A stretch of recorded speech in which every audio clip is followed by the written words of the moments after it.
Well, first and foremost, I'm Robby Moore. I'm the mayor of the city of Louisville. I also work at a community bank.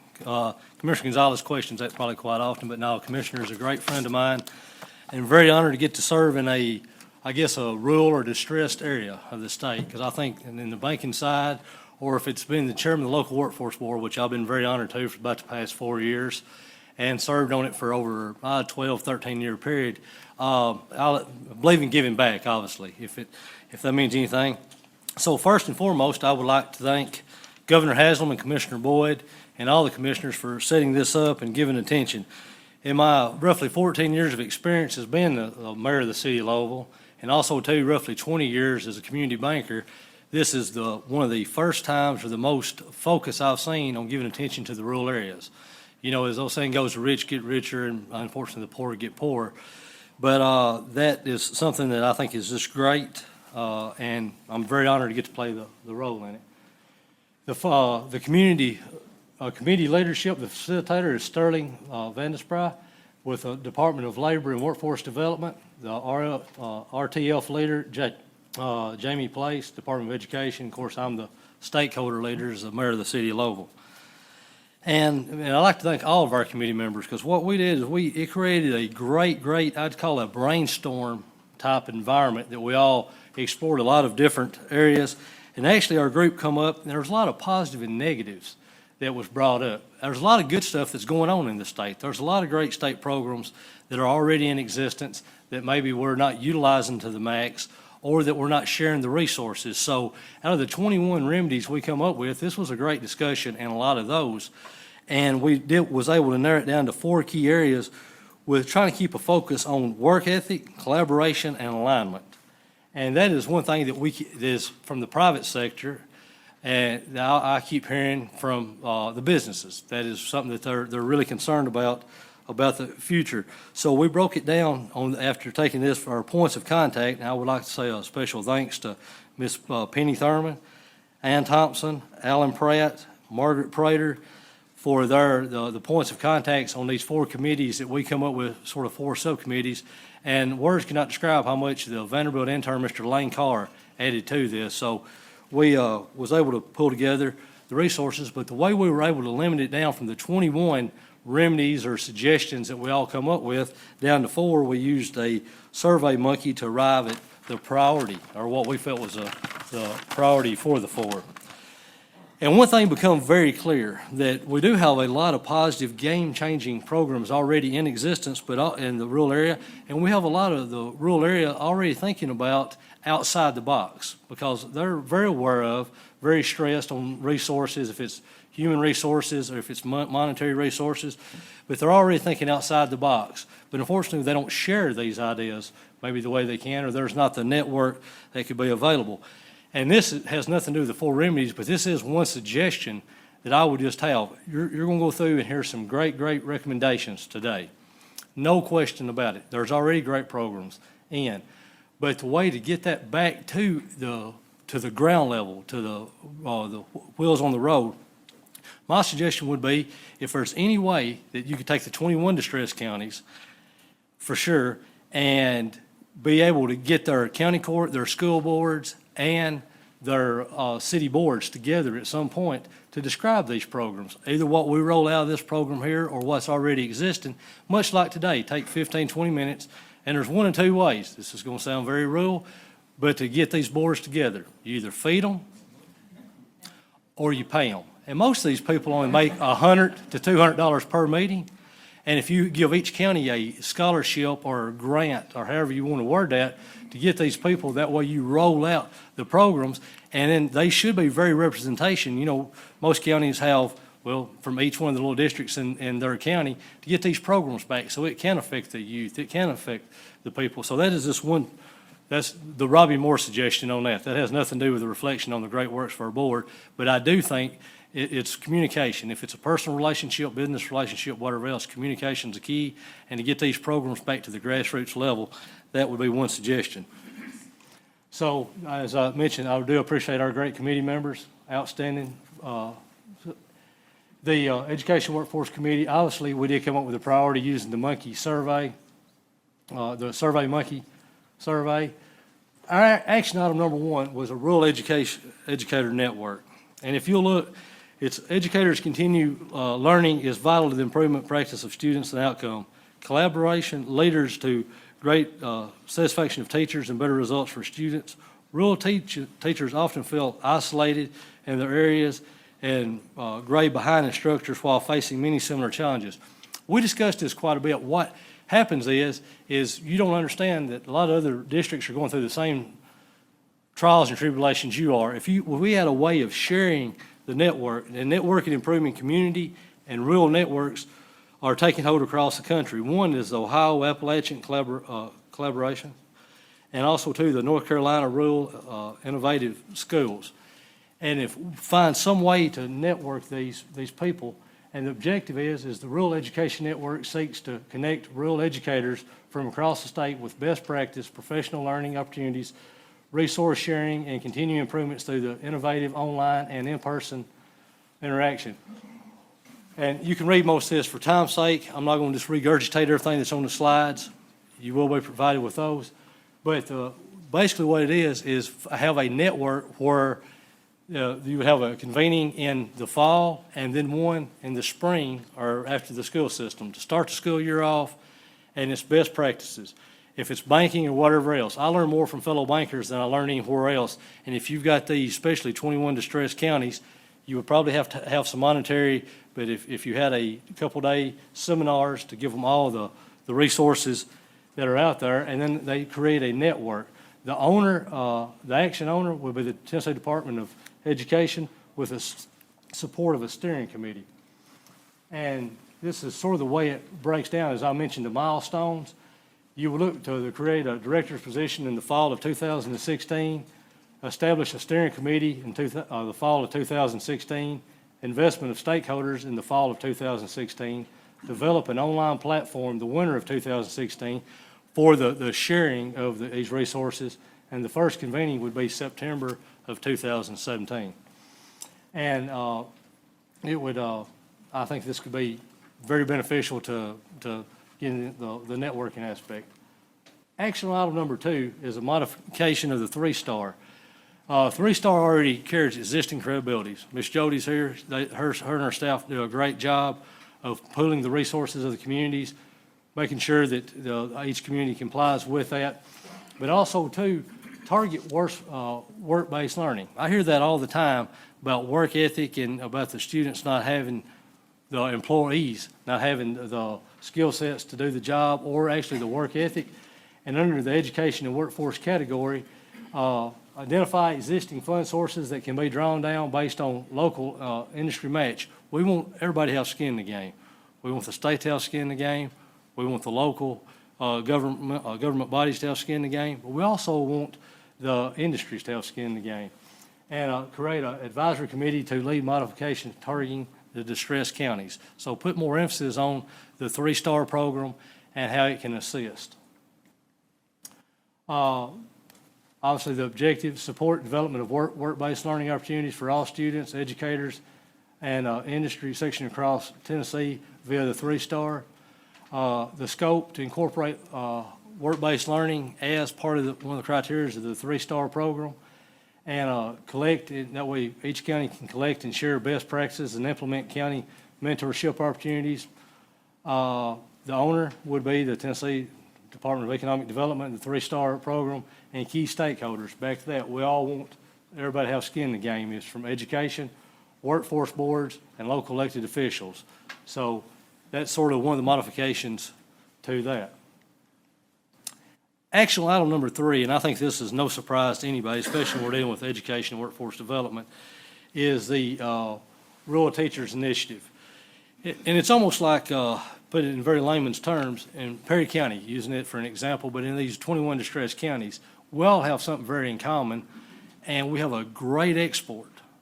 And I'm not sure how many may really realize how great export we have, but speaking from Perry County, we have a very good export. It's our youth.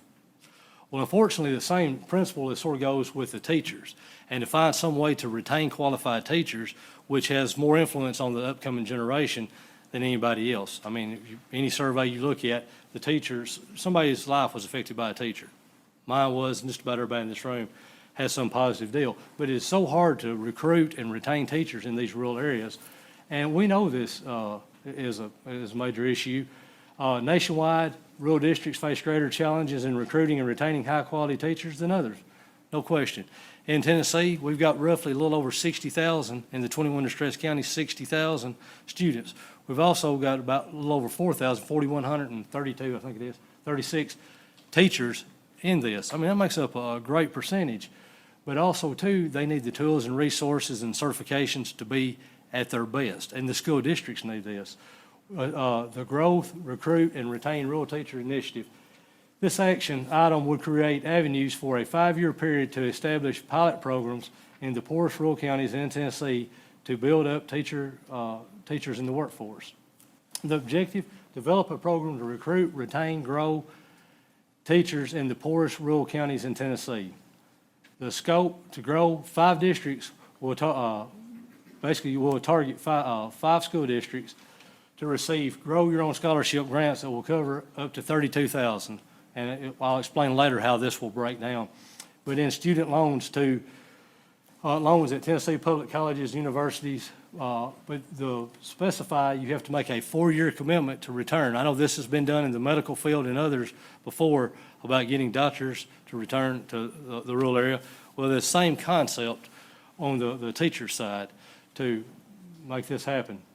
But also, too, to retain college university partners with core offices to provide target class for rural teachers offering graduate level course level credits for up to 14 hours, which may lead to master's degree or other specified degrees or certifications, which obviously the rural districts have such a major issue of getting highly certified or different skill sets.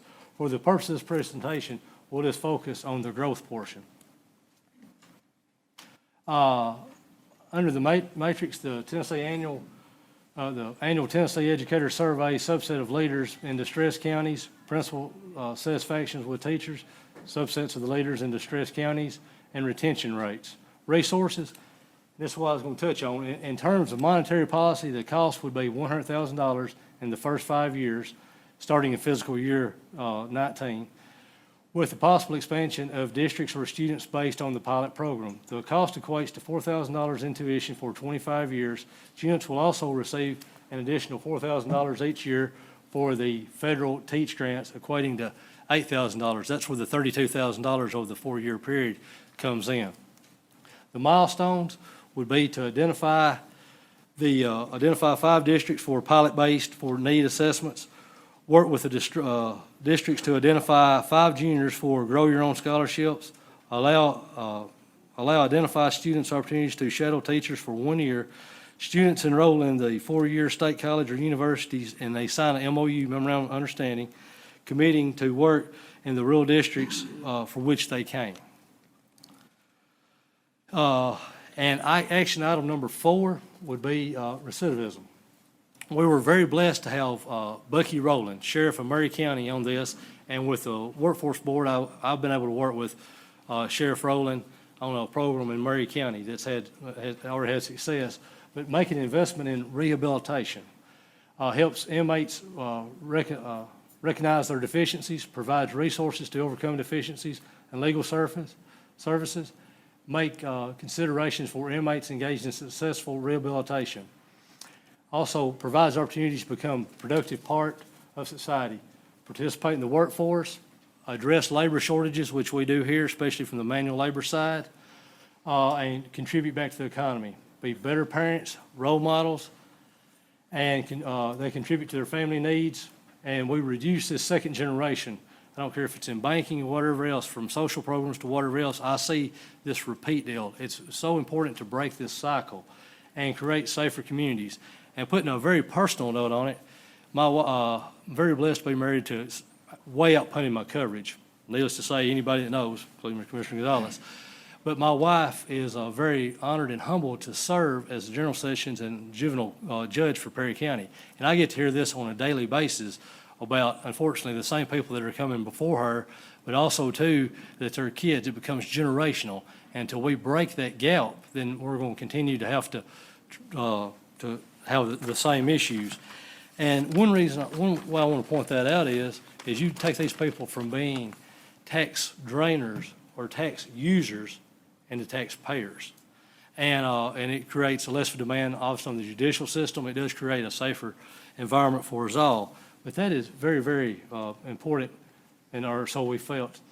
The objective, increase awareness for best practices, increase collaboration between stakeholders. And if you look, that's a common theme. Action item number 1 is basically creating a better network for these rural districts to collaborate, align, and best practices. Also, too, obviously it's 5 minutes to go, so I'm doing good then. I talk fast, but I've tried to run through a lot of information in a short period of time, so I do apologize for that. But there is a lot of subject matter, and it's obviously very important to stay on time. But if you'll see, there is some common themes here. If it is dealing with the rural districts as far as education goes, if you have a convening for them to go through and have the best practices, and that way they can share resources. Also, too, the same goes with this right here. If there's ways to get the message out, what Sheriff Rowland's doing, and I'm sure others across not only Tennessee but across the U.S. are doing to help with this matter, then it's a best practice deal. As the old saying goes, a lot of these, we don't have to reinvent the wheel. We don't. We can steal or piecemeal whatever ideas and whatever else, and a lot of times it does. It comes down to physical notes, it comes down to funding, it comes down to dedication and focus. And getting everything in line. And that's why I'm so excited about the Rural Task Force is we are getting some focus. We are getting some alignment, hopefully, in this. But that being said, maybe have some evaluations. Also, too, about job placements upon release. Getting with employers. When you get these people, they gain skill sets. And the best time to have an effect on some of these folks, just like in the school system, when somebody's young, you can have more influence on their future when they're young. When they're incarcerated, that is the perfect opportunity. You've got a captive audience.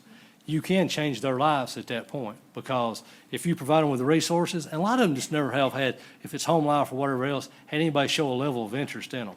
If you show a level of interest in a kid, if you show a level of interest in somebody that's incarcerated, a lot of times that's all it takes to change somebody's life and let them have a productive life. And as I like to say, as Commissioner Gonzalez heard me say many times, live the American dream. I really think the American dream is still very much alive. It's just a matter of having the focus for some of our youth, and unfortunately some of ours that's made some bad choices, to get that, let them know that that dream's still very much alive with hard work, dedication, and education. It all goes hand in hand. And I'm not just picking on Commissioner Gonzalez, but he probably knows me better, and I've worked on many projects. So he knows where I come from, I guess. The owner of the action item would be the Tennessee Department of Correction and the County Sheriff's Association. And speaking of Sheriff Rowland, right here, making an investment now in rehabilitation is preferential in investing only in incarceration. And that sort of parallels all three programs. Making an investment and focusing on these three or whatever else that the Rural Task Force comes up with today, making an investment now in these rural areas. If it is the youth, if it is some that's made bad choices, it's so vital to the future. So I know I've probably botched the presentation that started and everybody got across, but I was trying to just hit sort of some of the high points and also put a personal twist. Because, I mean, I speak from the heart. Trust me, I spend a lot more time, money, and energy than what the city pays, the workforce board, or anything else, but I do take a great deal of pride in my rural part of the world. I mean, I could go somewhere else and probably monetarily make a lot better living. There's no elsewhere else I'd rather be than trying to contribute to make a difference in somebody's daily lives. So I appreciate y'all's opportunity to speak to you today. Be glad to fill in questions. Miss Jamie and Starling will be glad to answer them, because obviously I have not the ability. I'm just kidding. Does anybody have any questions? Or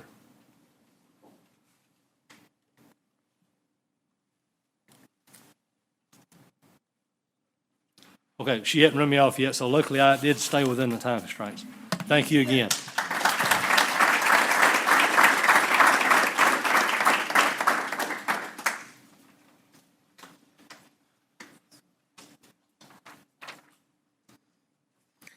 So we will now invite site and retail development forward. And I have fixed the alarm